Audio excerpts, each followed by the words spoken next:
ataque terrorista da história contra as Torres Gêmeas em Nova York e contra o Pentágono em Washington completa hoje 22 anos. E embora muita gente só saiba dele por vídeos ou por livros de história, os efeitos ainda são bem visíveis pelo mundo. O Afeganistão, invadido meses depois dos ataques, está sob controle da milícia Talibã, que impõe uma interpretação deturpada do Islã à população. No Oriente Médio, o Iraque, ocupado pelos americanos em 2003, vive sequências de crises políticas e de segurança. As 2 décadas também tiveram mudanças políticas em Washington. As intervenções ficaram para trás e alguns setores querem acabar com a ideia de que os Estados Unidos são o xerife do mundo. O terrorismo, prioridade por muitos anos, deu lugar a questões como as tensas relações com a China. O novo ministro do Exterior chinês fez um alerta: ou os Estados Unidos param com o que ele chamou de atitudes distorcidas contra a China, ou então vão caminhar para o conflito e o confronto. Ao Ponto de hoje traz uma análise histórica e política sobre os ataques de 11 de setembro de 2001 e como eles ainda são percebidos na sociedade americana e no mundo. Nosso convidado é João Daniel Almeida, professor do Instituto de Relações Internacionais da PUC-Rio. Ele também conta os detalhes de uma tentativa russa de aproximação com os Estados Unidos naquela época e que teve até acenos à OTAN. Eu sou Carolina Moran. Eu sou o Felipe Barini. O Ao Ponto de 11 de setembro de 2023 está começando. Vem com a gente.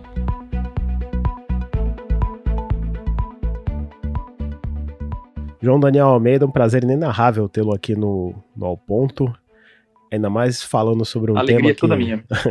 Que bom. E ainda mais falando sobre um tema que a gente sempre acha que a gente já explorou demais na época, ao longo desses 22 anos, mas sempre tem algum pano de manga. Mas eu queria conversar essa conversa te ouvindo como historiador. Hoje, nesse dia de hoje, nessa segunda-feira, 11 de setembro, são 22 anos daqueles ataques contra as Torres Gêmeas e o Pentágono. Nesse momento, já é possível analisar aquele dia a partir de uma perspectiva histórica, ainda mais se tratando de um dos grandes eventos desse nosso século? É muito interessante, né, como a história tem uma certa dificuldade de se apresentar para tratar de assuntos muito contemporâneos ou muito próximos, coisas que, por exemplo, nós vivemos. A maior parte das pessoas que tem mais de 22 anos de idade, na verdade precisa ter mais de 30, né? Lembra exatamente onde estava quando aconteceu, quando viu na televisão, quando percebeu aquilo, parou tudo, né? Foi uma coisa que foi uma comoção global. Eu lembro exatamente onde eu estava, o que eu estava fazendo, tenho certeza absoluta que você e muitos dos nossos ouvintes com mais de 30 anos também devem lembrar, ainda que fossem pequenininhos. Então, esses eventos que acontecem dentro do nosso tempo de vida, a história chama de história do tempo presente, que podem ser tratados com uma metodologia ou com uma pesquisa histórica, né, mas que é uma coisa muito específica e um tratamento muito específico que se aproxima da sociologia, da ciência política e até do jornalismo. Então, essa sua pergunta sobre a questão do distanciamento, ela é quase uma pergunta metodológica, que não sei se é tanto do interesse dos nossos ouvintes, mas a metodologia que eu diria é que o aspecto fundamental aí, né, é que a metodologia histórica para tratar desses assuntos, ela parte do pressuposto que você precisa de um certo distanciamento para ter objetividade, né, e eu não acredito muito em objetividade mesmo em temas muito antigos. Então, sim, acho que dá para tratar, assim como foi tratado desde aquela época e tal. O que eu acho que é interessante é que agora você já percebe consequências de médio e longo prazo que mostram que, sim, o 11 de setembro teve um papel muito importante na transformação do sistema internacional e na mudança da política externa americana e na mudança, inclusive, do cotidiano e da maneira como a gente vê e enxerga determinadas coisas, como, por exemplo, viajar de avião, né? Que hoje demora 2 vezes mais, 3 vezes mais do que demorava antes do 11 de setembro, para quem tem essa memória. Ô, João, quando a gente fala de 11 de setembro, a gente tem que falar, claro, de terrorismo, né? E a própria face do terrorismo global mudou nessas 2 décadas. A gente saiu de uma Al-Qaeda com grandes ataques e passou para o Estado Islâmico, com lobos solitários e uma luta que hoje está localizada longe dos grandes centros ocidentais. Dá para dizer que esse combate ao terrorismo global saiu da lista de prioridades das grandes potências? Vamos perceber o seguinte: durante a Guerra Fria, quase sempre o terrorismo e a própria espionagem estavam vinculados a um conflito bipolar, né? É uma coisa que veio do lado capitalista e do lado socialista para atingir o outro. Então havia uma dicotomia muito absoluta. Com o fim da Guerra Fria, e o 11 de setembro seria o primeiro grande marco, né, nas relações internacionais do pós-Guerra Fria, você tem uma sociedade como a dos Estados Unidos, que estava há mais de 100 anos, muito antes da Guerra Fria, da Segunda Guerra Mundial, da Primeira Guerra Mundial, preparada militarmente para lutar contra o inimigo estrangeiro. os alemães na Primeira e na Segunda Guerra Mundial, ou né, a União Soviética durante a Guerra Fria. E aí é meio que os Estados Unidos ficaram órfãos, né? Ficaram sem inimigos. Eles não sabiam mais o que fazer, né? Porque a União Soviética acabou. Né? E aí, eles, na década de 90, por exemplo, eles ficam buscando possibilidades aí de inimigos. O que vai ser agora? Vai ser a China, que vai ter ascensão? Vai ser o mundo islâmico? Aí tem a publicação do livro do Huntington, né? O The Clash of Civilizations, né? Quais as civilizações do Oriente? Vai ser a China? Vai ser a questão dos traficantes de droga, né? Não sei se vocês se recordam da intervenção no Panamá, em 89, para derrubar o Noriega, a guerra na Colômbia, o Plano Colômbia, a guerra às drogas, né? Que foi um combate importante aí nos anos 90 e início dos anos 2000.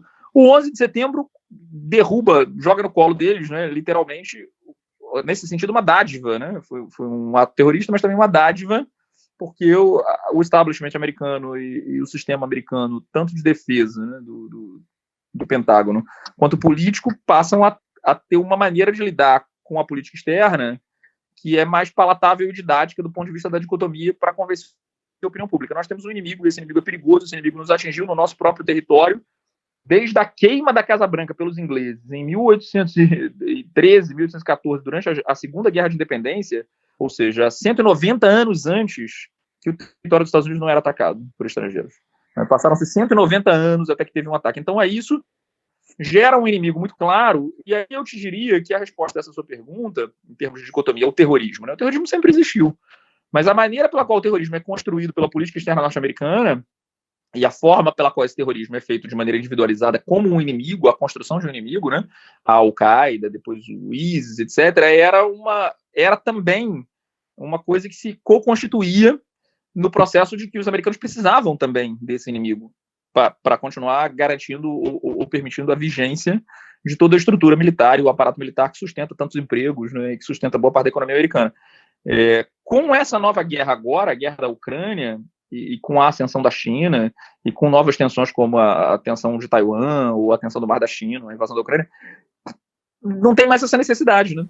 O terrorismo já não precisa, porque agora ficou claro, né, num mundo cada vez mais polarizado, entre uma visão mais ocidental da União Europeia e dos Estados Unidos de um lado, né, e um lado mais oriental da China, né, cada vez mais a Rússia do lado dos chineses, mostra o quanto isso é desnecessário na conjuntura atual. Então, nesse sentido, o 11 de setembro seria um marco do início do século, e 22 anos depois, a guerra da Ucrânia, 21 anos depois, a guerra da Ucrânia encerra esse marco no qual, durante essas 2 décadas, a guerra ao terror foi o marco fundamental dos padrões da política externa norte-americana, tanto na guerra do Iraque, quanto na guerra da Síria, quanto contra o Daesh.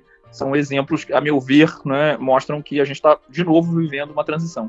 Eu queria pegar 2 elementos da sua resposta, que foi o fim da União Soviética e a guerra da Ucrânia, para lembrar que, em 2001, o primeiro líder a prestar apoio a George W. Bush depois dos ataques foi Vladimir Putin. Sim, ele já era presidente da Rússia nesse tempo.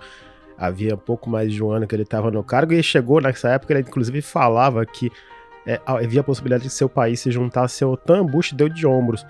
Para você, foi uma oportunidade perdida de trazer a Rússia para uma esfera ocidental, ou, mesmo naquela época, já era um pouco de jogo de cena por parte do presidente Putin?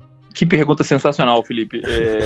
Na sua primeira pergunta, você estava falando de história, né? Na nossa segunda pergunta, a gente falou de relações internacionais e ciência política. Nessa terceira pergunta, a gente entra no plano da ficção científica, né? O what if. A gente trabalha muito com o what if aqui no Ao Ponto. Essa é uma pergunta muito boa, que eu não sei se eu sou capaz de te responder, não, mas podemos especular juntos. Sim, claro. Para a diversão dos nossos ouvintes. Bom, a OTAN foi criada em 49, e quando acaba a Guerra Fria, me parece que ela perde sentido, né? Por que ainda tem OTAN, né? A OTAN foi criada para lutar contra a União Soviética. Você precisa de OTAN, mas para quê? Se a União Soviética acabou.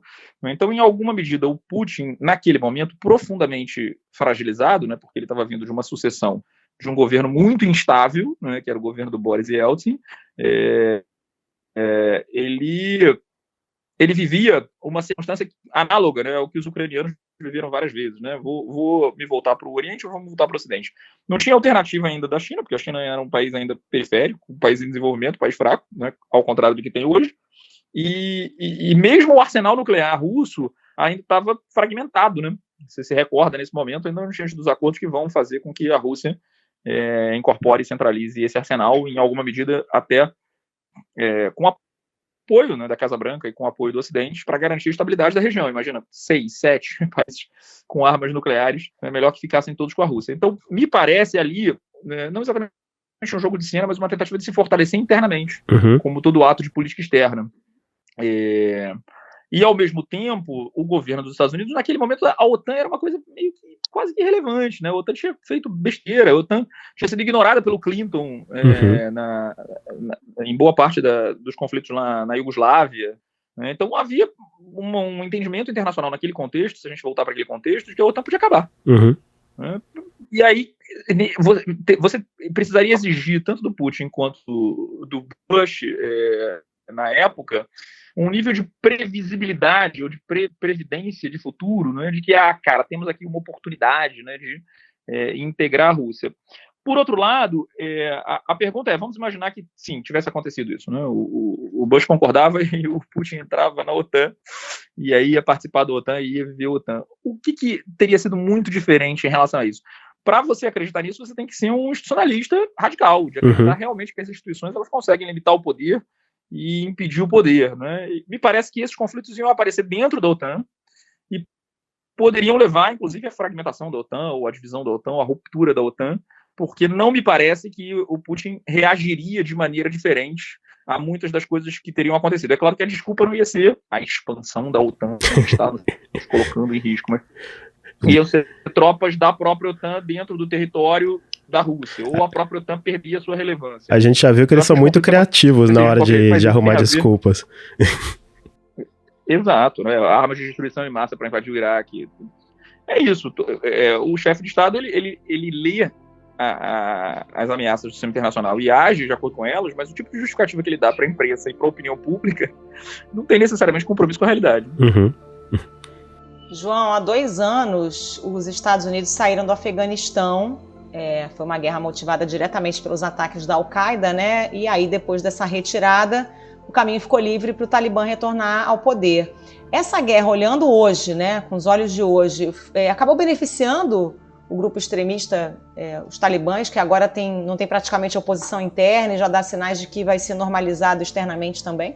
Outra pergunta também que eu acho difícil de te responder, porque claro que os talibãs viveram durante muito tempo uma guerra. Os Estados Unidos ficaram quase 20 anos, né, no Afeganistão. Na verdade, ficaram 20 anos, né, no Afeganistão. Comemoraram 20 anos, né, e se não fosse o governo Trump, talvez tivessem ficado mais tempo ainda, né. O Trump, como tinha muito pouco a perder, decidiu sair, e aí o Biden aproveita isso e sai. Lembrando que a história do Afeganistão é ser conhecido desde o século XIX como o cemitério dos impérios. O Reino Unido e a Grã-Bretanha no século XIX perdeu 3 guerras ali. No século XIX, a Inglaterra era a grande potência, né, global. E depois, no século XX, na década de 80, a União Soviética, né, a União Soviética, depois a Rússia também perdeu, né, a União Soviética se retira do Afeganistão depois de quase uma década de presença absolutamente inócua nesse território, e isso foi objeto de filmes, né, tem filmes interessantes do Aaron Sorkin, né, Os Jogos de Poder em português, tem um filme do Rocky Balboa, Ivan Drago, o Rambo, né? Lembra do Rambo 3? Ele apoiando lá os Mujahedin e tal. Tem um outro que eu esqueci o nome. Eu esqueci o nome até com... Se eu não me engano é com Tom Hanks. Ele é um negociador, Charlie alguma coisa. Jogos de Poder em português. Isso, Jogos de Poder, perfeito. Em inglês se chama Charles Wilson's War, que é a extraordinária capacidade dos tradutores brasileiros de fazerem traduções literais. Né? Charles Wilson's War virou Jogos de Poder. Um filme muito bom, né? Fica aí a recomendação para os ouvintes. Se vocês gostarem de cinema também, além de podcast... o roteiro é muito bom, é excelente, não tão bom quanto Ao Ponto, naturalmente, mas é muito bom. Mas então, eu estava falando que eu acho que ali, né, você tem várias coisas envolvidas, né? Primeiro, uma civilização milenar que entende o ataque estrangeiro como, na verdade, um ataque às suas próprias características, de modo que a presença ocidental, mesmo que de uma grande potência, com um projeto com viés ocidentalizante, não encontra eco na sociedade mais profunda.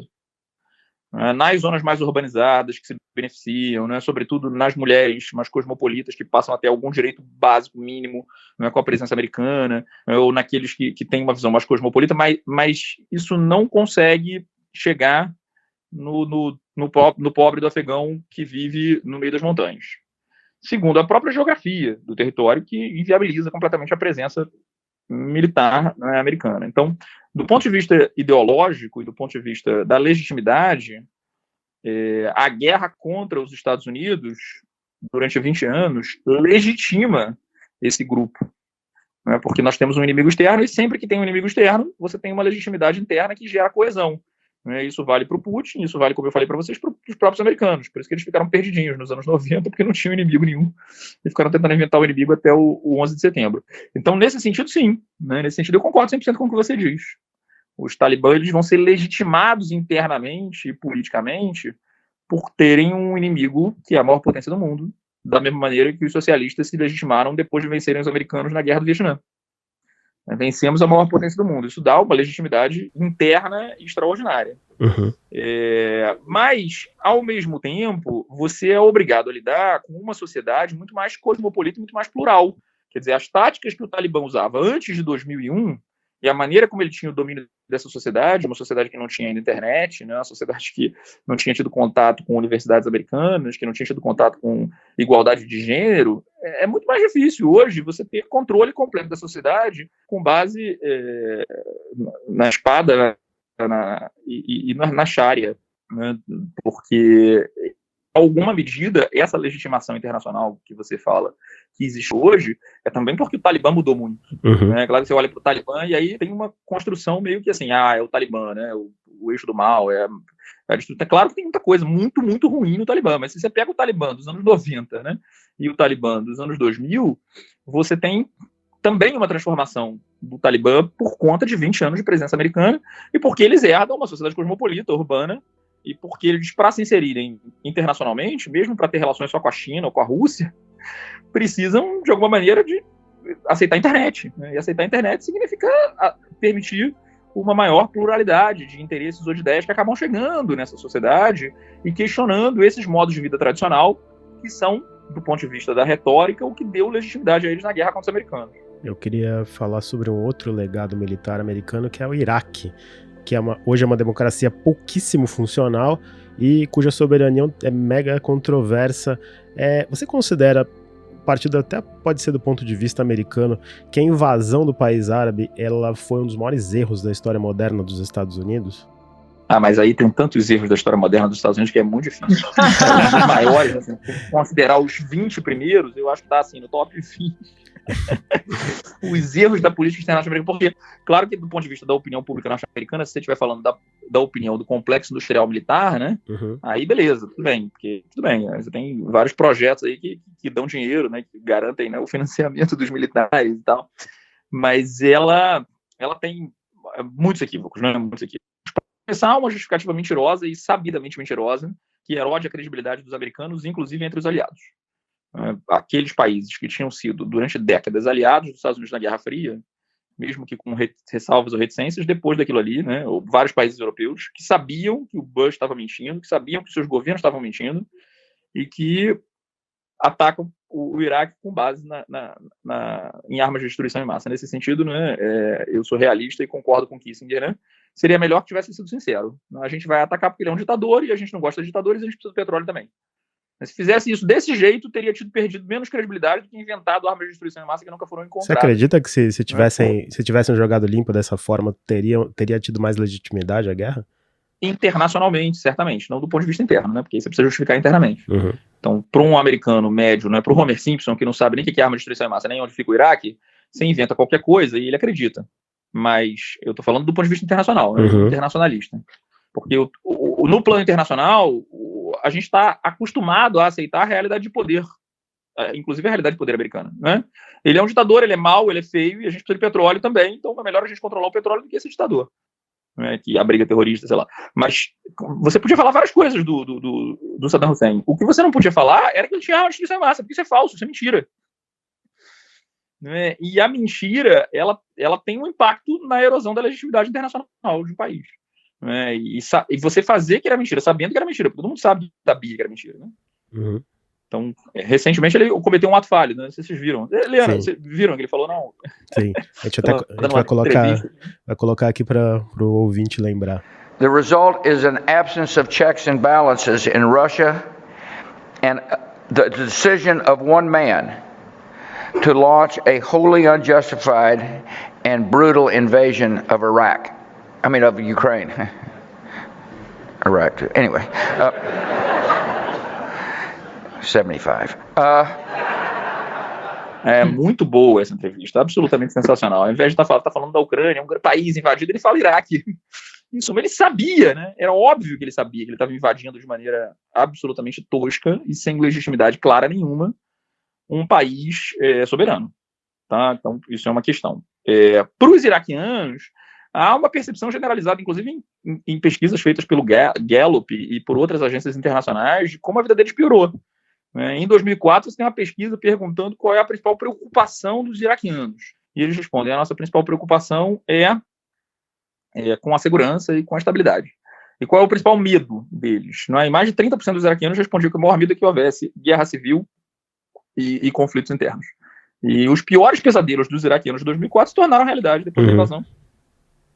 Porque o que você tem é uma situação de guerra civil, e aí o surgimento do Estado Islâmico, e aí um país tem uma enorme divisão e conflitos internos, né, entre não apenas religiosos, entre sunitas e xiitas, mas também do ponto de vista político, né, porque é um governo que tem dificuldade de formar governo, né, e com uma imposição de uma estrutura ocidental típica dos imperialistas, né, sem levar em consideração nenhuma realidade local. Né. Então, era invadir o Iraque sem nenhum plano para o que viria depois, ou de qual seria o projeto de futuro, ou de como você organizaria a sociedade posteriormente. A invasão do Iraque é um erro de política interna, é um erro do ponto de vista da estabilidade da região, é um erro que gera consequências as mais absurdas, né, como o Daesh, embora em alguma medida, né, a questão do terrorismo seja relevante. E é um erro que reorganiza a balança de poder no Oriente Médio, né? Não sei se você vai concordar comigo, Barini, você conhece muito esse assunto, né? E estudou bastante isso, mas o que você tinha antes era um Iraque que, mal ou bem, fazia uma contraposição ao Irã e também, ao mesmo tempo, uma contraposição a Israel, e agora você tem uma situação muito mais instável do ponto de vista da balança de poder do Oriente Médio, sem a presença de um governo laico, que era o Iraque, ainda que fosse um ditador. Saddam Hussein era um governo laico, um governo do Baath, então você enfraquece o baafismo, enfraquece uma trajetória que existia desde os anos 30, dos anos 40, que é a de governos laicos na região, e fortalece a possibilidade de governos religiosos, e que com governos religiosos é muito mais difícil você negociar. Então a possibilidade de surgirem novos Irãs aumenta, porque o Iraque servia como um contraponto laico e estável. Sem sombra de dúvida, um erro monumental, né? Certamente o maior erro do Oriente Médio.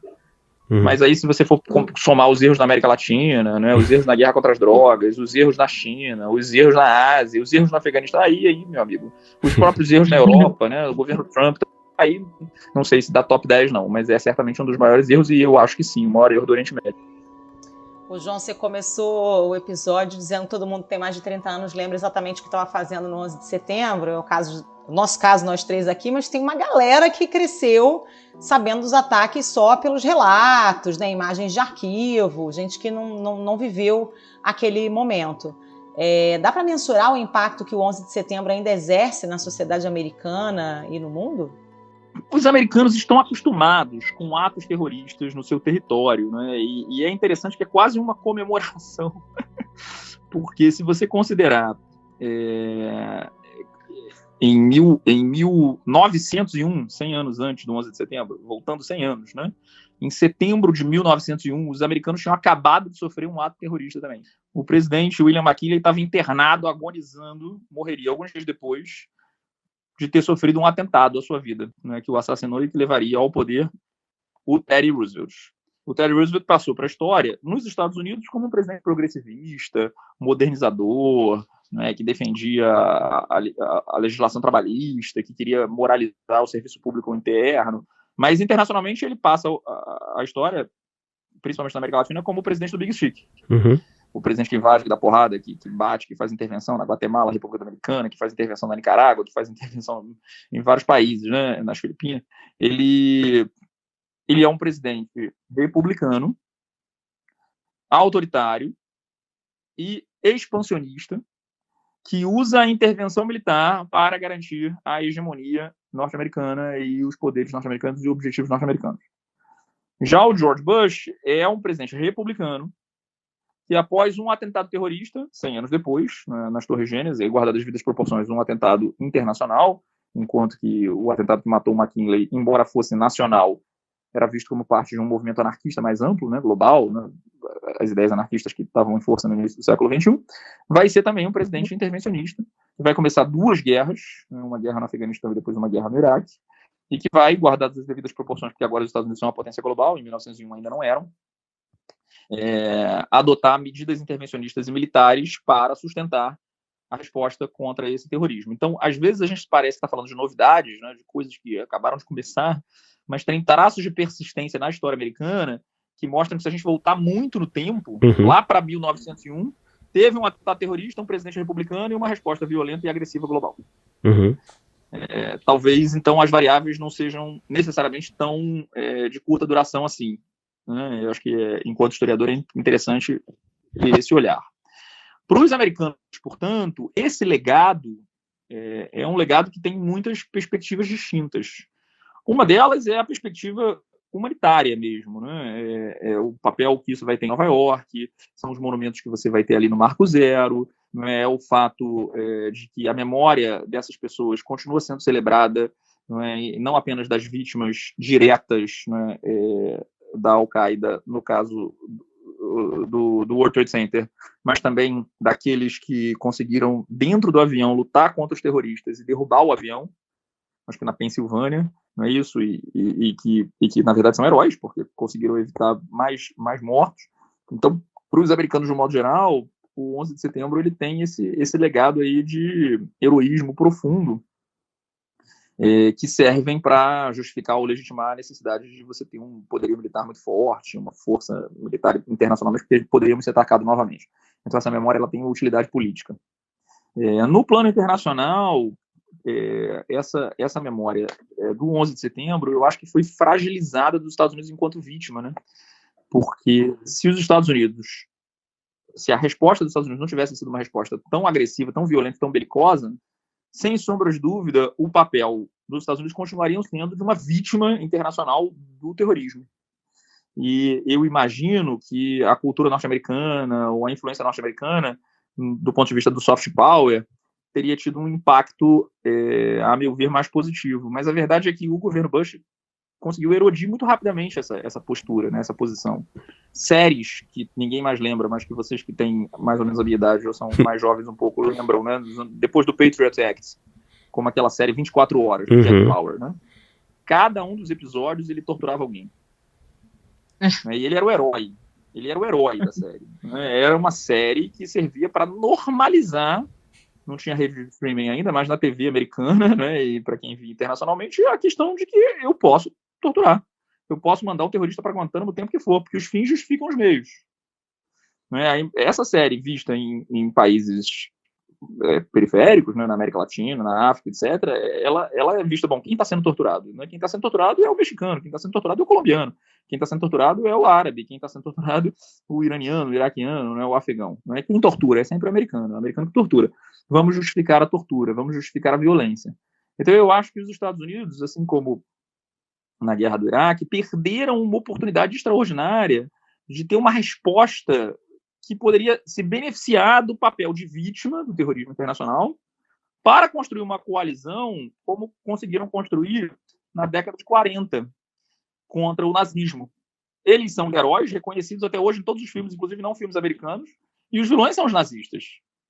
E eles construíram uma política da boa vizinhança, e aí tem Zé Carioca, e aí tem Panchito, e aí tem Plano Marshall, né? E aí eles conseguiram construir, inclusive, um sistema internacional no pós-Segunda Guerra Mundial, que até hoje ainda está vigente, que começou a fazer suas primeiras fissuras 70 anos depois, que é a ONU, né, que é o FMI, né, o Banco Mundial, né, mais tarde a própria Organização Mundial do Comércio, que surgiu do GATT, né, a OEA na América Latina, né, a OTAN, sistemas todos nascidos nos anos 40, por causa da imensa legitimidade e prestígio internacional que os americanos tinham como líderes do mundo livre que derrotaram o nazismo, com uma aliança que via e reconhecia como positiva a liderança americana. E que teve um impacto, inclusive, na economia americana, no cinema americano, na promoção da cultura americana, no desenvolvimento de 25 anos de Golden Years, E aí, nesse sentido que eu falo que o Iraque não pode ser considerado o maior erro, né? O maior erro é essa oportunidade que eles perderam de serem, de novo, vistos como vítimas que estavam sendo atacados e construírem uma aliança baseada na solidariedade, no apoio, na amizade. Quer dizer, fomos atacados por quê? Porque tem zonas periféricas de gente que passa fome, que morre, que é atacada, que é destruída, porque não há apoio americano em valorizar ou levar os valores, as vantagens americanas, sem ser na ponta da arma. Porque os americanos já tinham aprendido desde os anos 30, desde o presidente Coolidge, do Hoover e do Roosevelt, que imperialismo não serve para promover democracia. Invadir o país dos outros não gera regimes democráticos. Eles já deviam ter aprendido isso nos anos 20, nos anos 30 com o Big Chic. E não aprenderam isso no século XXI. Não é? E continuam errando de novo. Se tivessem feito uma nova política da boa vizinhança, se tivessem feito um novo plano Marshall, certamente teríamos um mundo diferente. Né? E aí, nesse sentido, a gente insere a pergunta do Putin. Né? Certamente, se tivesse tido um plano Marshall para o Putin, tivesse tido um plano Marshall para o Iraque, um plano Marshall para a América Latina, a liderança americana hoje seria bem mais incontestável. Né? E o legado, né, da influência americana poderia durar bem mais do que 70 anos, dados os acertos que o Franklin Delano Roosevelt teve no pós-Segunda Guerra Mundial.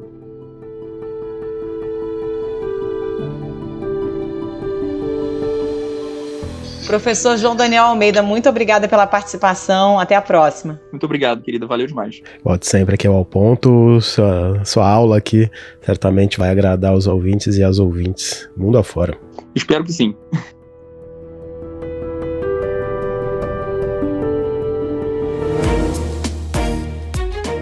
Esse foi o Ao Ponto de hoje, o podcast diário da redação do Globo.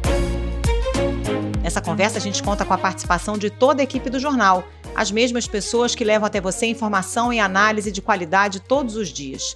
Quer saber mais? Assine o Globo. Acesse assineoglobo.com.br e confira todas as notícias e reportagens especiais. Nesse episódio, a edição foi de Luan Oliveira e a produção de Pedro Guimarães. Até mais. Até mais.